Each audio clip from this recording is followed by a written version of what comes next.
the other day, the Arsenal Twitter account tweeted out that Unai Emery has had the best start than any other Arsenal manager in history in his opening 50 games. 32 wins or something like that. And I remember I retweeted it with a comment and said, this is great. You know, this is a great beginning to the Unai Emery era. And that I have enjoyed every single minute of it. But boy, do I feel rather terrible right now. As you can see, Wolves have thrashed us 3-1. But they completely deserved it. I want to give full credit to Wolves. We were absolutely terrible tonight. And I'll be talking a lot about it. But you've got to give credit to Wolves. They really are a very, very good team. I can't remember the last time a team got promoted and did this well in their first season. It's certainly a long time ago, at least, that anyone, I think, got promoted and finished in the top 10. So, massively impressed with them. They've really beaten some good teams this year and fully deserved to win tonight. But now let's talk about Arsenal. Oh, Arsenal. Is that the end of the top four? No, it's not. Feels like it, but, you know, having looked at the table, Manchester United are losing right now to City. I don't know what the score is at the moment, but it was 2-0 when I last checked. They're still playing, so Man United are losing. Chelsea drop points again against Burnley. Spurs will drop more points. It's not over.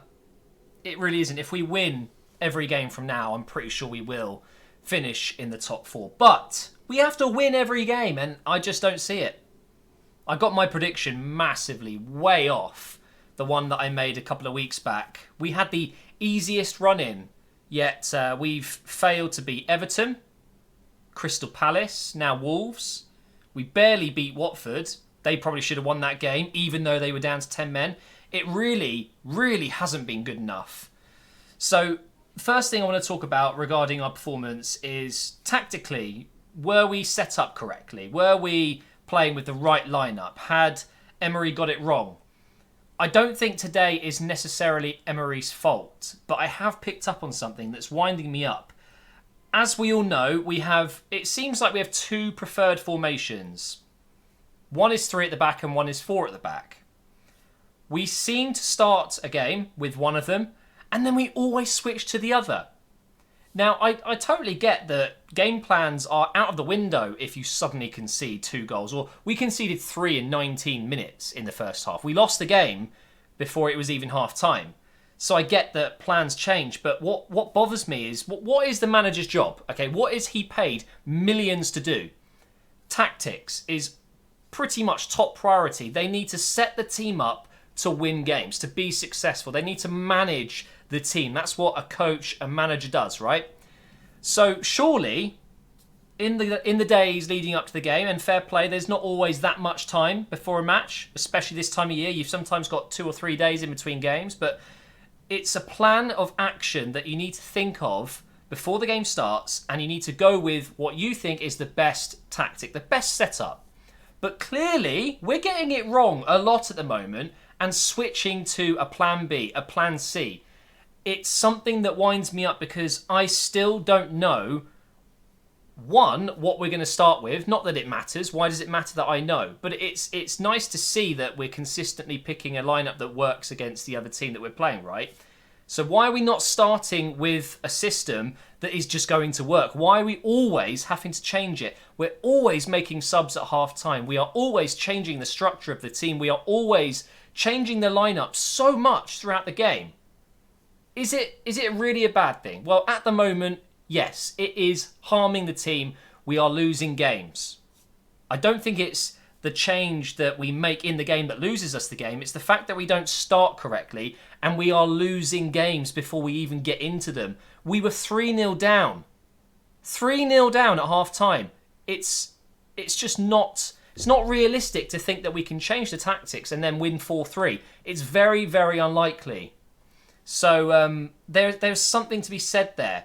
Emery clearly isn't 100% done with what he wants to do with this squad. Of course he's not. He's going to need 2-3 years, okay, before he's able to really bring in the talent that he wants and then build a setup. He's pretty much working with what he's got, with a few changes in there. He brought in Torreira, for example, who I think has been a great signing. But he clearly doesn't know his best lineup. No one does at this point because we change it so often. I love the fact that we do change though. So there are bonuses to this. There's negatives and there's positives. I love the fact that if something's going wrong, he will change it. Under Wenger, it was 4-2-3-1. That's it. Every team knew what we were going to do. They knew exactly who would be where, what each player will be doing, what their job is. Against Emery, we are a different team now. No one seems to know what we're doing. Up until the last few weeks, it seems, where teams are just working us out straight away, especially away from home. 2 wins away from home this season in the Premier League, right? Or since the beginning of the year, I mean. So it's a ridiculous stat. It really is. Our away form puts us in the bottom half. It's shocking. So this lineup, what went wrong? I don't actually think it was a bad setup. I really don't. 4 at the back is often what most teams use away from home. You want to be a bit more defensive. So Leno in goal, of course, main goalkeeper. I don't think he necessarily had a bad game today. Could have done better on the free kick, which was a decent free kick though, let's just say. Neves, brilliant at free kicks. I think really it was more of a defensive error each time we conceded today, not the goalkeeper's fault. Maitland-Niles was poor today. He got absolutely pulled apart by Jota, however you want to say his name. That guy, he's something else. And he had Maitland-Niles on strings. He's not going to be able to sleep tonight. He's going to be exhausted and just embarrassed because Jota turned him inside out. It was quite embarrassing. Socrates had a poor game for his standards. Koscielny as well didn't look at all at his best today. And Monreal was questionable. Some of the things he was doing today, it felt like we were playing with Mustafi, to be honest. It really did. I'm not saying Monreal played like Mustafi, but you know how bad we are with him in the defence. That's what it felt like today. I was looking to blame him and he's not there. So moving into midfield, we had Torreira and Xhaka. It was nice to have them back together. We do have more control, except from in today's game, because they had no control whatsoever. We were losing every battle in the midfield. They were cutting through us so easy. It was pretty stupid, really. Mkhitaryan, Ozil and Iwobi behind Lacazette. You look at the lineup, you think it really isn't too bad, but let's just look at the bench, shall we? Cech, Mustafi, Kolasinac, El Neni, Guendouzi, Willock and Nketiah. Now, if you compare that to the other top 6 clubs, let's say, and their benches, it's on another level. Have you seen Man City's bench? Yes, don't get me wrong, they've obviously spent a lot of money and they are a bigger club. They have been much more successful than us over the last 5-6 years.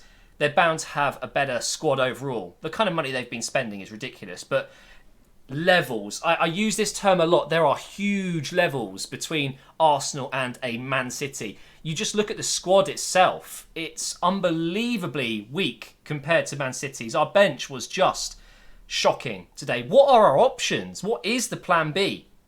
Aubameyang was out. He had some sort of minor operation on his sinuses, so fine, he can't make it. He wouldn't have made much of a difference. But other than him, who else could have been on the bench today that would give us something? Ramsey injured.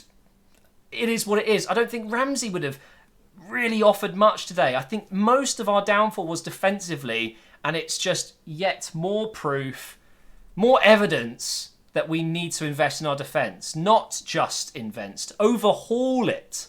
Investing in our defence is, I think, right now it's the most crucial part of any transfer window we've had in recent history because it is not good enough. Socrates has been a great signing. I really like him, but Koscielny is clearly a little bit inconsistent nowadays. He's had a fantastic return from injury, but in between these really good performances, there are just these odd bad ones. And he's our captain. I get it, he's our leader. But it is time. It is time to bring in a new defender. Pair him up with Socrates next season. Bellerin's going to be back. And a new shiny left back would be ideal because Kolasinac is not a left back. Monreal is... He's okay. He's okay. Like there's no real excitement when you see Monreal. I know he's a defender, but wing-backs these days are so different. Modern wing-backs, you think Kyle Walker, Liverpool, okay, you've got Robertson, arguably the best left-back in the Premier League right now, and you've got Trent on the right. these fullbacks, they're great at defending, they do their job, but really, they're like wingers. We miss Bellerin. Maitland-Niles is getting there. He's going to take a few more years of development to be anywhere near the level we really need to be a first-team player. And we don't really have a left. Kolasinac can do the job up top, but he's so indecisive. He's too slow at making decisions. When he makes the decisions, they're often the wrong one, but 1 in 10 work, and then he's world-class for a game because he's set up a couple of goals. But we need a consistent left-back that will do a good job for us. And there are some out there in the market, and I'm sure we could pick one up. But today really was disastrous. We're very, very lucky that the other teams are also struggling. We are very lucky because at this point we are solely relying on other teams to screw up. Because we're crap. We're absolutely crap. Today was a disgrace. Those players do not deserve to be playing for Arsenal. If they show up like that, what's the point? It's like they don't care. It's almost as if they know they're going to be in the Europa League semi-finals coming up, and that's what they're interested in. They've got no interest whatsoever in this top 4 battle. Where are these players that would just slug it out? You know, just grind a result out like we did against Watford. It was really impressive to me that we won that game when we really shouldn't have. It was embarrassing that they were down to 10 men and still better than us, but at least we won the game. But Everton, Crystal Palace at home, and now this. It's crap. All the players need to be going home tonight and just having a real good look at themselves in the mirror because it's not good enough. This is Arsenal Football Club. Where's our top 4 trophy, man? Where's our top 4 trophy? At this rate, we're going to scrape it if we win our games. But we're not going to. Spoiler alert, we're not going to win our last 3 games. So now we're quite literally relying on the other teams. We need Tottenham, Chelsea and Manchester United all to drop more points. And you know what? I think they're going to show up. I don't think Tottenham are going to be... They're in a good place right now and they're playing good football. I think they're going to make it. It is between us, United and Chelsea. We need those 2 to slip up. We really do. We really, really do. Yeah, that's probably an Arsenal-related post that I need to completely ignore. It's depressing. My granddad's a Wolves fan as well. That's going to be fun. He's going to absolutely destroy me. So, yeah, we've lost another one. And not only did we lose it, but we got outplayed, out everything today. And Wolves were incredible. So, congrats to them. Emery needs to get his team selection right. It's absolutely vital we get maximum points from now. Otherwise, we will be relying on the Europa League, which still has Chelsea in it, and don't even get me started on a final with Chelsea. We all know what Arsenal will show up. We all know what type of Arsenal team will show up if we make it through to the final and we play Chelsea. I have hope, but it's so small. It really is. Thank you for watching this video. Hopefully you've enjoyed it. Shame it's not a positive one, but hey, at least you get to hear my thoughts. And, you know, I am angry, but the fact is we still have a chance at top 4 and it can still happen, thankfully.